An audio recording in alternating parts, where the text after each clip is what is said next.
Como hay tres sesiones, vamos a hablar en esta primera sobre lo que es hacer antologías, un poco el criterio que se ha utilizado en este caso y en otros que también he realizado. Quiero hablar un poco de un aspecto que es básico para poder enfrentar una selección, porque hacer una antología, por lo menos dentro de lo que yo he realizado, en algunas experiencias y en lo que yo creo, no se trata de simplemente tomar una época cualquiera y en esa época leer de todo y encontrar lo que a mi criterio puede ser mejor. Yo no comparto esa idea. En el prólogo del libro señalo que hay diversas formas de hacer una antología, dependiendo también de las características de aquello que se quiera llevar a cabo. Una de estas puede ser antologías temáticas, ¿no?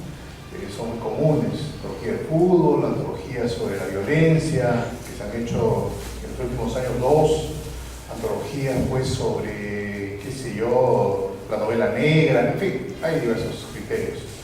Pero cuando se quiere dar un panorama de la producción de un país, por lo general se toman criterios temporales, ¿no? Los dos más comunes son el criterio por décadas. Ricardo González Vigil, por ejemplo, ha tomado este criterio y ha sacado unos 8 o 10 volúmenes en diversas etapas de nuestra historia literaria y acumula, de acuerdo a su criterio y su punto de vista, pues una selección que en el caso de González Vigil, para referirme a él, pues es bastante amplia y creo yo que ofrece un panorama de lo que es el cuento en el siglo XX, que se remite a casi todo el siglo XX. En otros casos, el criterio es el de las generaciones. Este es un criterio que tiene un punto de partida en nuestro referente inmediato, gracias, en el siglo XX, un referente que es José Ortega y Gasset, que plantea explícitamente una serie de cuestiones sobre lo que es las generaciones. Ahora, este concepto de generaciones, este método de generaciones, ha sido cuestionado, discutido, ha sido replanteado, ¿sí? Es un tema que en realidad pues, no tiene un rigor, digamos, científico, y de hecho lo que plantea Ortega y Gasset es un planteamiento filosófico dentro de su concepción de lo que es la realidad y la historia. Pero ha tenido mucha aceptación y con los, digamos, con los bemoles que significa llevar a cabo un trabajo en base a este criterio, pues se ha devenido de una forma muy común de acercarse a la realidad de un país. Nosotros, para hablar del siglo XX y dejar de lado lo que son las generaciones sociales, políticas, que en nuestro país hay, digamos, tratados y estudios sobre eso, nos hemos concentrado en el tema de generaciones a partir del año 50 y a partir de entonces señalo también en el prólogo que hay en narrativa, porque la poesía tiene ciertas variaciones. En primer lugar, una generación del 50, que es la que es, digamos, casi, digamos, generalmente aceptada por todos, donde están Ribeiro, Julio Ramos Ribeiro, Enrique Congrains, Sebastián Salazar Bondi, Eduardo Reynoso, ¿no? Carlos Eduardo Zabaleta, Eleodoro Vargas Vicuña, entre los más representativos. Hay quienes incluyen a Vargas Llosa también en esta generación y hay quienes no. Pero en todo caso, esta es una generación que todo el mundo acepta que es la generación del 50. En adelante ya no se han hecho estudios tan sistemáticos y lo más cercano, digamos, a una aceptación de lo que serían las generaciones está la del 68, que me acaba de mencionar Sandro, en la cual, bueno, estamos los que producimos obras narrativas fundamentalmente en los años 70.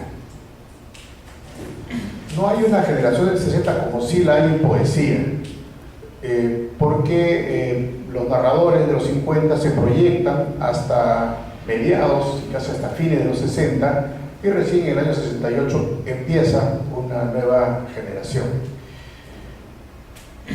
En el año 80 empieza claramente, por las razones que vamos a explicar, otra generación.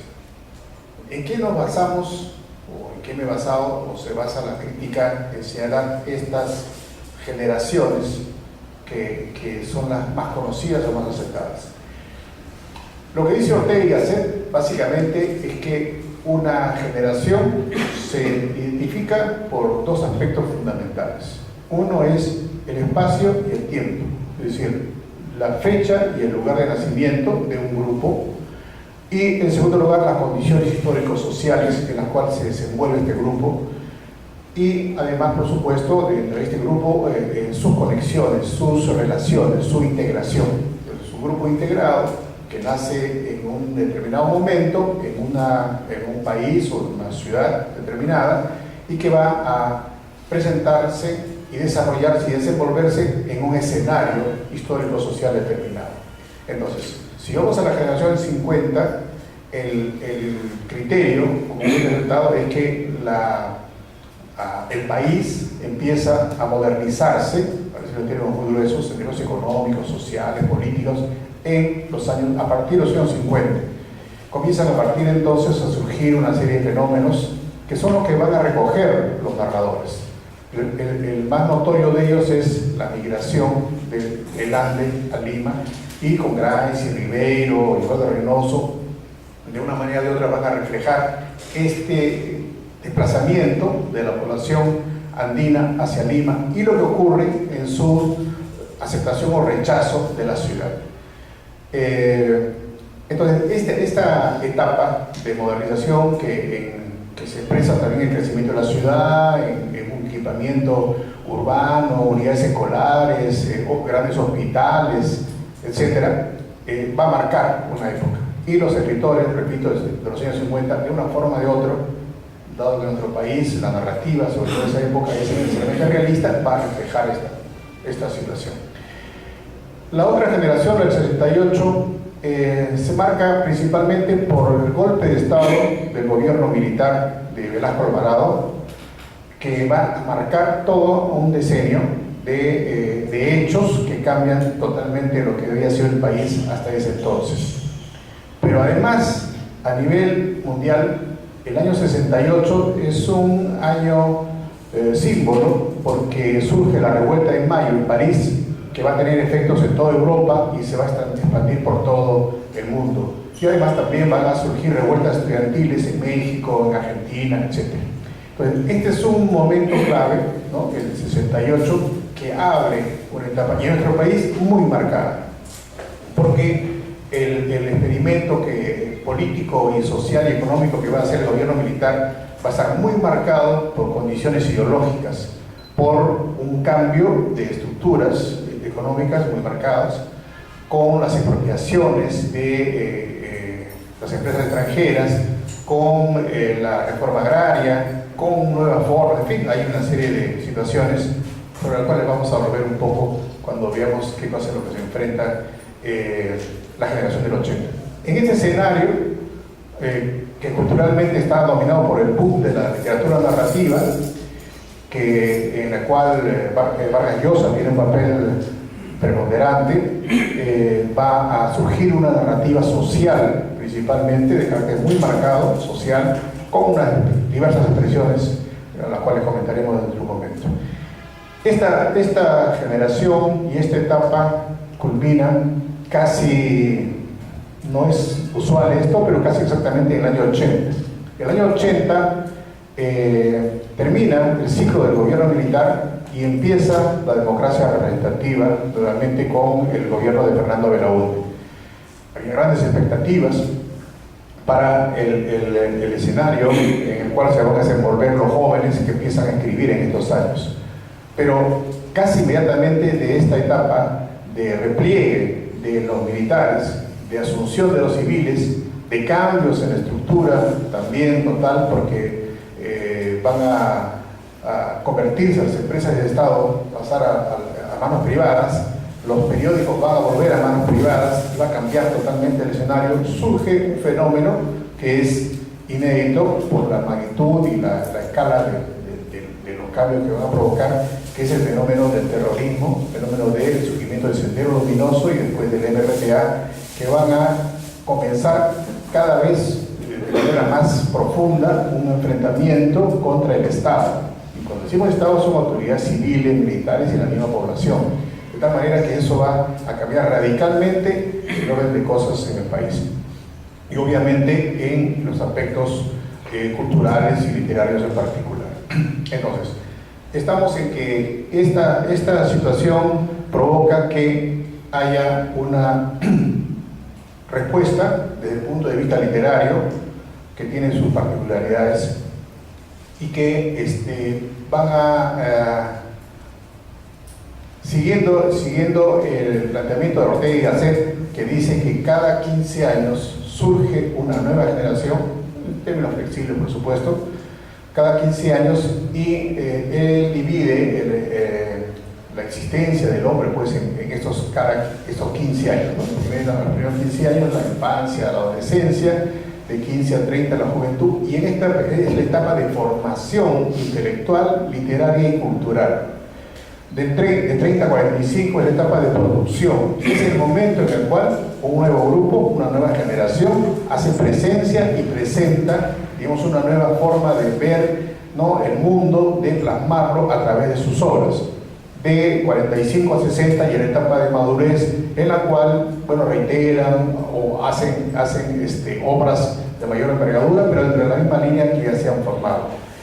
Pero obviamente, como no existe pues una generación única, lo complejo es que a estas generaciones que están surgiendo y que van a comenzar su producción, le van a venir otras y se van a superponer y van a haber también encuentros y desencuentros, por supuesto, entre las generaciones que están en la madurez con las que están surgiendo y con las posteriores.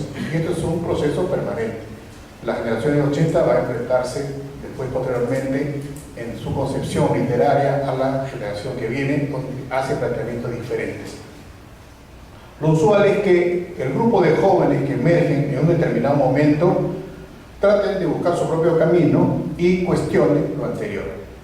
La generación del 50 cuestiona el indigenismo, cuestiona en el sentido de que ellos buscan sus propios caminos, que no sean el indigenismo, que sea una alternativa diferente. Y como encuentran un escenario distinto, que es la ciudad, que es los migrantes andinos en la ciudad, que es el surgimiento de las clases medias, que es el fenómeno de la alienación, de la búsqueda de vivienda, en fin, que sé yo, problemas que son propios de una sociedad moderna, pues entonces buscan un propio camino y lo van a tratar de hacer desde la perspectiva de cada uno, ¿no? Algunos incidiendo en un aspecto, otros incidiendo en otro, pero todos dentro de esa expectativa. Antonio Correjo Polar, que es un crítico literario fallecido, plantea que en el balance de lo que es la generación del 50, lo que ellos aspiraban era a la profesionalización, a la modernización del relato, de la literatura, a través de la experimentación, de nuevas formas, de replanteo de lo que era la tradición literaria anterior. En los años, la generación del 68, lo que plantea es un énfasis en lo social, es una presentación de aspectos inéditos hasta entonces. Los años 70 surgen escenarios narrativos de esta etapa del país de muchos cambios, muy convulsionada, en la cual por primera vez se ve protagonistas como son los negros del campo, ¿no? A través de dos escritores que van a trabajar sobre el lenguaje de este mundo, de este grupo, que son Gregorio Martínez y Antonio Galvez Roseros. Va a surgir una novela sobre el mundo judío en el Perú, ¿no?, de Isaac Goldenberg. Va a surgir también escenarios que no eran tradicionalmente los propios de la cultura, digamos, hasta ese entonces, como son Huánuco, donde surge un grupo de narradores muy importante que van a tener una producción que se va a proyectar hasta la actualidad. Chimbote, que también es un escenario que nunca tuvo un papel importante en la cultura, como lo estuvo anteriormente Puno, Cusco o Arequipa. Y entonces va a surgir posteriormente, ya en los años 80, un escritor que va a mostrar el mundo de los tusanos, de los chinos nacidos en el Perú. Entonces, esto es un poco las características de los años 70. Y en los años 80 los jóvenes que salen en esta época van a estar buscando su propio camino. Digamos que antes que decir que están en contra de lo anterior, buscan su propio camino. ¿Qué cosa es lo que no quieren los jóvenes de los años 80? No quieren seguir el camino del realismo mágico. Están en contra de esta corriente impulsada por el boom de la literatura latinoamericana que había predominado y predominaba todavía en muchos lugares. Entonces ellos sienten que eso no es lo suyo, y el realismo mágico es algo que no les pertenece. Lo que les pertenece son sus vivencias personales. ¿Qué cosa es lo que no buscan? No buscan la novela total. La novela total es una concepción basada en concepciones filosóficas, ideológicas, que atienden a una forma integral de ver la realidad.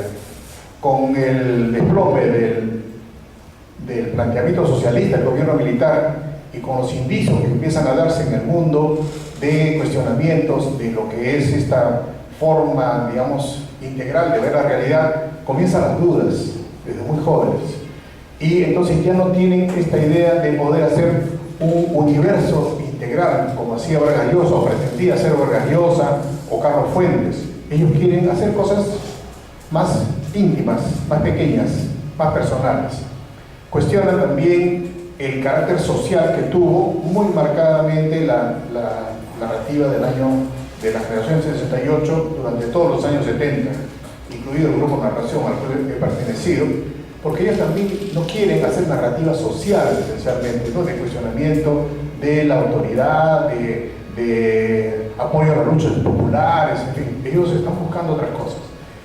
El problema es que en este mundo en el cual van a insertarse ellos, es una realidad muy difícil, muy compleja, porque lo que era certidumbre en épocas anteriores comienza a desplomarse, comienza a sentir también que hay una situación que los agrede, y que no solamente los agrede como puede ser el mundo urbano, que es agresivo para la vida de las personas, sino lo agrede en términos de vida o muerte. Comienzan los apagones, comienzan las explosiones en las ciudades, comienza a sentirse la inseguridad de caminar por cualquier calle porque una bomba podría explotar en cualquier momento. Entonces, muy tempranamente, estos jóvenes van a sentir este impacto que se va a acrecentar a medida que van pasando los años, porque a mediados de los años 80 ya la crisis económica comienza a surgir de manera también muy violenta y va a llegar a extremos inéditos, ¿no? Con la inflación que alcanza récords mundiales, si usamos un término muy actual, porque va a llegar a convertirse en un fenómeno que después de la Alemania nazi, la Alemania pre-nazi, es un fenómeno inédito, donde la moneda va perdiendo su valor día a día y las cosas son imposibles de poder manejar. Pero estamos en un escenario, digamos, donde los jóvenes van a tratar de escribir y abrirse el paso y establecer un poco su huella personal en este escenario. ¿Qué cosa planteo yo como criterio para poder hacer esta selección? Como es difícil poder establecer márgenes, digamos, que puedan seguir todas las posibilidades, y porque también fue en su origen un encargo, lo que hago es establecer, quizás un poco mecánicamente, algunos criterios. ¿Qué cosa es lo que hice para seleccionar a este grupo de escritores que presento en el libro? En primer lugar, todos los nacidos a partir de los años 50 hasta los primeros años de los 60. Esto puede parecer un poco forzado, pero para que se hagan ustedes una idea, y permítanme que les haga un comentario o un ejemplo con mi propia persona. El más antiguo de los narradores de la generación del 80 es Cromwell Hara, que nace en 1950 precisamente. Y todo el mundo reconoce que él pertenece a la generación del 80. Él es, yo soy mayor que él por 3 años, y sin embargo yo pertenezco a la generación anterior. Entonces, esas son las cosas que digamos, culturalmente pueden entenderse, quizás pues, ideológicamente no. O sea, 3 años es una diferencia ahí ínfima, pero sí marcan. Yo pertenezco a otra etapa y él pertenece a otra etapa, a otra concepción de la realidad, se mueve en otro medio literario y yo me muevo en otro medio literario, tengo otra producción, en fin, pero no individualmente, sino como grupo, ¿no? Bueno, entonces uno de los criterios es que sean los escritores nacidos en los años, a partir de los años 50 hasta el año 63, si no me equivoco. En segundo lugar, el otro criterio que he utilizado es que los escritores que nacen en esta época hayan producido sus libros, sus primeros libros, no cuentos, libros, en los años 80. Esa es la otra condición, salvo un caso excepcional que por la calidad, en fin, por una serie de razones, lo he tomado como excepción, que es el caso de Mario Choi, que es un escritor que hace un cuento excelente, aparece en antologías y creo que aparecerá en todas las antologías que pueden haber, pero lamentablemente para la literatura él publica solo otro cuento más que lo recoge el Fernando Vidal en una antología en Estados Unidos y después deja de escribir. Y como digo, y todos lamentamos, los que hemos conocido su obra, que hemos podido apreciarla, que no haya continuado. Bueno, eso es una historia aparte. Pero además ha producido en los años 80. Ese es el criterio aparentemente simplista, pero que es el que he utilizado para poder seleccionar. Esto tiene su propio problema, así como les puse el ejemplo de persona, ¿no? Con respecto a Cromwell Hara, también podría decirles que hay escritores que probablemente, quizás improbablemente, sean conocidos o sean representativos de los años 80, pero que han nacido antes de los años 50, ¿no? Probablemente estos señores deben estar muy molestos conmigo, pero lamentablemente el criterio ya se había establecido y los criterios hay que respetarlos. Entonces, sí, ellos producen en los años 80 y son reconocidos como los años 80, pero no corresponden a este criterio.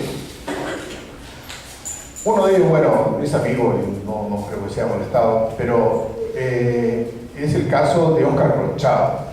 Óscar Colchado es contemporáneo mío, pero para muchos escritores, incluso cuando hemos hecho la presentación del libro, me dicen, ¿y por qué no está Colchado? Y yo le digo, pero él es contemporáneo mío, él pertenece a mi generación. No, me dijo, pero su obra es de los 80 y 90. Yo le digo, pero Óscar Colchado publica su primer libro en los años 70, ¿no? Un libro que yo presenté en Chipote hace mucho tiempo. Entonces yo sé perfectamente que él pertenece a mi generación. Pero ¿por qué me han insistido y por qué han dicho que por qué no entra Óscar Colchado? Porque él, el año 83 publica un excelente cuento que se llama Cordillera Negra. Y no solamente publica este excelente cuento, que podría ser uno de los criterios, sino que este cuento tiene una proyección que refleja en gran medida lo que se hace en esos años. Y incluso en los años 90 publica una novela que se llama Rosa Cuchillo. Y Rosa Cuchillo es una novela también que de alguna manera refleja lo que en gran medida se comienza a hacer en los años 80. Pero bueno, como digo, lamentablemente hay que tomar un criterio y uno tiene que ser coherente consigo mismo y consecuente y asumir los riesgos que significa tomar un criterio. Porque si no hay un criterio, pues simplemente esto es imposible de poder manejar. Aparte de que siempre hay limitaciones de espacio, ¿no? Y encargos que tienen características muy particulares. Entonces, nacidos a partir de 50 y que hayan publicado en los años 80. Otra cosa que es importante de tener en cuenta en esta visión de lo que es la producción narrativa en cuentos de una etapa o de un momento, de una generación, es el escenario cultural en el cual se desenvuelve. En los años 50 es una etapa que empiezan a resurgir las revistas literarias de una manera impresionante. Si consideramos que en los años 30 y 40 la cultura se desploma, las revistas que existían, pues prácticamente todas, o casi todas, desaparecen, las editoriales igualmente, porque es una etapa oscura en nuestro país, sobre todo en términos culturales.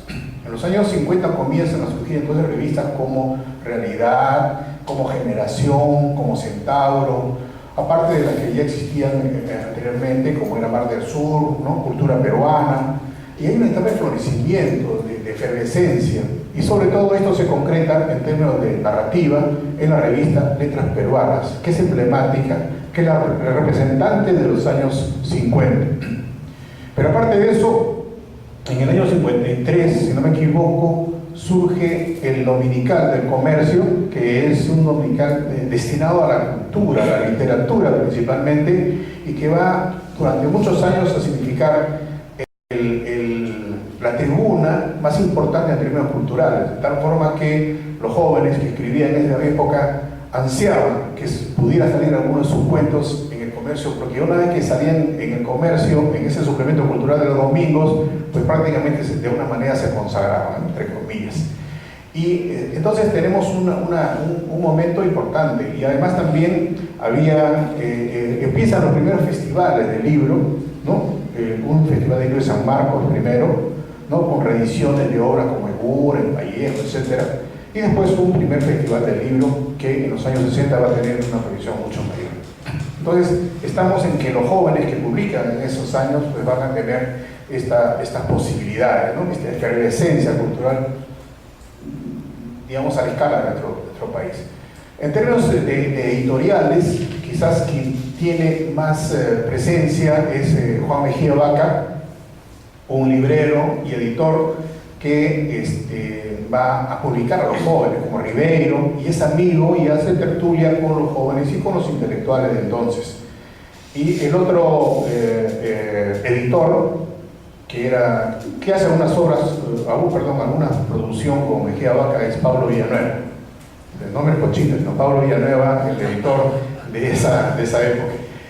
Ellos dos son los que van a sacar adelante una serie de libros de los jóvenes y los clásicos también. Bueno, en los años 60 se va a proyectar esto mismo, van a salir los Populibros, que es una producción masiva de clásicos y de obras de jóvenes. En los años 70, con el gobierno militar, también va a surgir, digamos, un escenario, unas tribunas tuteladas por los militares, porque siempre es su estilo, pero de todas maneras, con la toma de los diarios y con la necesidad que tenían ellos de inculcar su ideología, van a expropiar todos los diarios y van a crear suplementos culturales. La Jornada de la Prensa, por ejemplo, el suplemento de la Crónica, ¿no? El Comercio, todos ellos van a recoger producción, pero va a ser producción política y social y también cultural. Y además el gobierno militar lo que va a hacer es reclutar intelectuales, cosa que no habían hecho ningún otro gobierno militar anteriormente, y van a incorporar, ¿no? En las redacciones de las revistas y de los periódicos, ¿no? del gobierno militar, a poetas, narradores y otros intelectuales que van a colaborar, de tal manera que crean una atmósfera también de cierto movimiento intelectual. En este desarrollo va a surgir un editor quizás importante, no sí, quizás es importante, que es Carlos Villabatres, que va a recoger la publicación de jóvenes escritores como Gregorio Martínez, por ejemplo, pero también va a ser una tarea, creo yo, muy importante. Va a comenzar a hacer recopilaciones de obras de la generación anterior o de la década del 50. Entonces es el primero que va a hacer una edición de las obras completas o los cuentos completos de Ribeiro en el año 72 y va a hacer una publicación bastante bien cuidada, muy bien presentada, y que va a tener 4 tomos. Empiezo por los 2 primeros y después va a continuar años después. Va a recuperar toda la obra de Rodolfo Vargas Vicuña, y en fin, el Instituto Nacional de Cultura va a recoger la obra de José Luis Canseco, se la va a reeditar, los cuentos completos, de Clorinda Mato de Turner, también libros clásicos. Es decir, hay ahí una intención cultural de recoger, ¿no?, en la producción anterior, que también creo yo que tuvo su importancia y se manejaba, digamos, como un estímulo para quienes estaban interesados en desenvolverse en el medio cultural. En los años 80 surge un problema, por el terrorismo, por la crisis económica, por la desconfianza de los editores, por el temor. Ya no había reuniones, esto hubiera sido imposible en esos años, ¿no?, porque no se sabía si podían irrumpir, ¿no?, los primeros senderos, o poner una bomba, en fin, eso hace que comiencen, digamos, las expresiones públicas, culturales, a rabiar hasta casi desaparecer. Entonces la producción, repito, va a tener esta gran dificultad, ¿no?, de presentarse públicamente, y comienza entonces, paralelamente a este escepticismo, esta idea de que la cultura pues es una tarea personal, individual, casi, digamos, muy íntima, y surgen entonces otras líneas que no se habían presentado de manera tan importante en la cultura. En resumidas cuentas, los años 80 es una etapa muy difícil, es una etapa, digamos, con pocos estímulos exteriores, con una búsqueda personal que también no tienen el terreno firme, ¿no? La izquierda, que tradicionalmente era la que se presentaba como los intelectuales de avanzada hasta esos años, en la época del terrorismo son considerados como de derecha, reaccionarios. Entonces ese mundo que es incomprensible. Entonces los jóvenes no tienen a qué creer, a qué acogerse, ¿no? Entonces esta búsqueda individual va a producir el escepticismo, ¿no?, en mucha gente, de tal manera que uno de los miembros de esta generación, que es Niño de Guzmán, Guillermo Niño de Guzmán, en el año 76 o 77 va a publicar una antología hecha por él, y que va a señalar que a su generación la va a denominar la generación del desencanto, ¿no? Es decir, no hay horizonte, todo es derrotismo, todo es escepticismo, no hay futuro, hay que vivir el momento, y se vive de una manera pues precaria, íntima, y esto que no es inédito,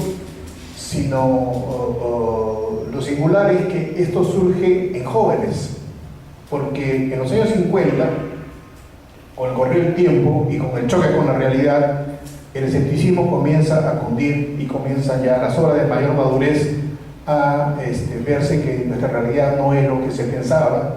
Los jóvenes de los 50 pensaban que podían profesionalizarse, y no se pueden profesionalizar, no hay lectores, las editoriales pues son muy escasas, la gente no compra libros, no se puede vivir de eso, comienzan a irse, en fin, qué sé yo. Pero eso es un proceso. En cambio, los jóvenes de los 80 van a encontrar que apenas empiezan, ya son escépticos, y él entonces denomina a este grupo generación del desencanto, ¿no? Ahora, lo que ocurre es que Guillermo de Guzmán conocía a muchos escritores, pero dentro de sus relaciones que él podía más o menos contactar. Pero, y con esto voy a terminar esta exposición por ahora, lo que planteo es que había otras líneas. Aparte de esto, que es cierto, había un grupo de escritores, ¿no?, de esta generación del desencanto. También había escritores que comienzan a escribir sobre la violencia política, y estos escritores sí van a ser, digamos, los pioneros, porque ya en los años 90 recién van a comenzar a publicarse en mayor medida, en mayor cantidad, los cuentos y novelas sobre la violencia. Pero en esos años incluso era un poco riesgoso escribir sobre ese tema y no era muy aceptado. Entonces quienes lo hicieron pues se arriesgaban mucho para poder digamos, presentar literariamente esta realidad que todos conocían. Y por otra parte hay una línea que hay que rastrearla mucho más atrás, ¿no? Que es la línea del mundo andino. En los años 20 y 30 comienza el movimiento indigenista, que va a tener características, digamos, de tipo de denuncia social, con enfoques hacia la comunidad indígena, de reivindicación del indio, etc. Esto se va a mantener hasta los años 40 e incluso 50 con las obras de José María Arguedas. A partir de los años 50 para adelante, el mundo andino va a ser el mundo de los pequeños poblados, ¿no? Por ejemplo, Eleodoro Vargas Vicuña va a escribir no sobre el indio de las comunidades, no sobre las reivindicaciones y las luchas, va a escribir sobre el mundo andino en los pequeños pueblos y con una tónica diferente, un mundo lírico de hechos muy cotidianos, y eso es lo que va a hacer. Zabaleta, de una manera así, tiene una visión un poco más dramática, pero también es un mundo urbano andino. Entonces, esta línea, Tomás Escajadillo, un crítico que ha dedicado su vida, entre otras cosas, a trabajar este mundo, le denomina el neoindigenismo. A partir de los 50, el mundo andino, por el peso cultural que tiene en nuestro país, se va a mantener, pero con otros rasgos. En los años 70, por ejemplo, está Manuel Escorza, que va a tener una importante producción sobre el mundo andino, pero también en términos sociales, reivindicativos, pero más cercanos al realismo mágico que a lo que era el indigenismo de los años 30 y 40. En los años 80 comienza a surgir este mundo andino en la literatura, o resurgir este mundo andino en la literatura, pero bajo otras formas diferentes a lo anterior. Uno, orientado o relacionado con la violencia política que se estaba dando, sobre todo en el mundo andino, o a partir del mundo andino, a partir de Ayacucho. Y otro es la incorporación del mundo mágico en la visión del narrador o de las obras literarias. Entonces, esta doble presentación del mundo real, violento, y el mundo mágico es algo que se va a repetir en algunos de estos autores y que con mayor fuerza va a ser tomado en los años 90. Entonces, estas tres líneas, ¿no?, son las que se plantean como ejes de lo que va a ser la selección de los escritores que hemos incluido en esta selección. Entonces, este mundo de jóvenes urbanos, escépticos, desencantados, ¿no?, que sin horizontes, sin perspectivas, y que en los 90 van a continuar, porque incluso de forma más aguda, porque van a terminar las últimas expectativas del mundo socialista con el derrumbe del muro de Berlín, y van a dar lugar a lo que llaman la narrativa postmoderna, y el mundo del terror, de la confrontación política, que, repito, se va a prolongar hasta este siglo, con algunas obras, ¿no?, ya de diversos autores, y lo del mundo andino, que también va a tener otra línea importante. Esas tres líneas son las que van a dar lugar a este libro que he denominado Narradores Superiores de los 80, mito, violencia y desencanto.